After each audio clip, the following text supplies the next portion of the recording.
Friends, எல்லாருக்கும் வணக்கம். இன்னைக்கு ஒரே ஒரு வாழைக்காய் வச்சு கோலா உருண்டை செய்ய போறோம். அது எப்படின்னு பார்க்கலாம் வாங்க, வீடியோக்குள்ள போலாம்.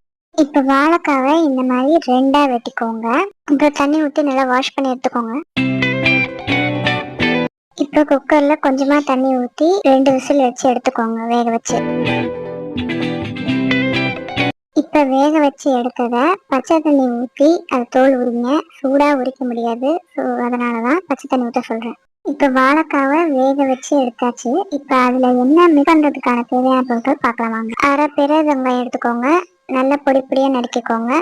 ஒரு பச்சை மிளகாய், கொஞ்சம் கருவேப்பிலை, கொஞ்சமா கொத்தமல்லி, எல்லாத்தையும் நல்லா நைஸா கட் பண்ணிக்கோங்க.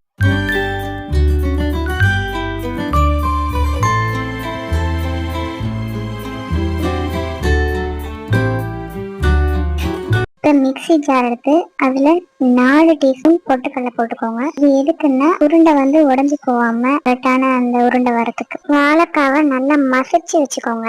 இப்ப நம்ம கட் பண்ணி வச்சிருக்கிறது வாழைக்காய் எல்லாத்தையுமே போட்டு அதோட மஞ்சத்தூள், மிளகாத்தூள், கொஞ்சம் உப்பு, 2 டீஸ்பூன் இஞ்சி பூண்டு, 1 டீஸ்பூன் சோம்பு போட்டு நல்லா மிக்ஸ் பண்ணி வடை பதத்துல கொண்டு வாங்க.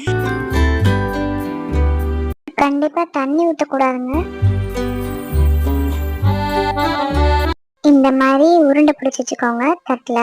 வாங்க எண்ணெய் ஊற்றி பொரிக்கலாம். இப்ப எண்ணெய் ஊற்றி ஒவ்வொரு உருண்டையா ஸ்லிம்ல வச்சு, அடுப்பு ஸ்லிம்ல வச்சுட்டு வறுத்து எடுத்துக்கோங்க.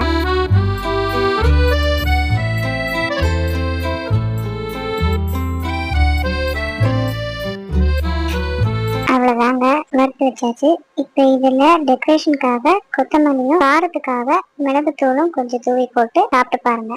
இதுதாங்க நம்ம கோலா உருண்டை. இதை நம்ம பெரியவங்க மட்டும் இல்ல, சின்ன பிள்ளைங்களுக்கும் நீங்க செஞ்சு கொடுக்கலாம். அவங்களுக்கு நீங்க மிளகாத்தூள் சேர்க்க பதிலா காஷ்மீர் மிளகா சேர்த்து செஞ்சு கொடுக்கலாம். இஷ்டப்பட்டு சாப்பிடுவாங்க. ஹெல்தியும் கூட. இது வாழைக்காவே சாப்பிடாத பிடிக்காத குழந்தைங்க கூட இந்த வாழைக்காய் அந்த உருண்டை செஞ்சு கொடுத்தீங்கன்னா கண்டிப்பா சாப்பிடுவாங்க. செஞ்சு கொடுத்து ட்ரை பண்ணி பாருங்க.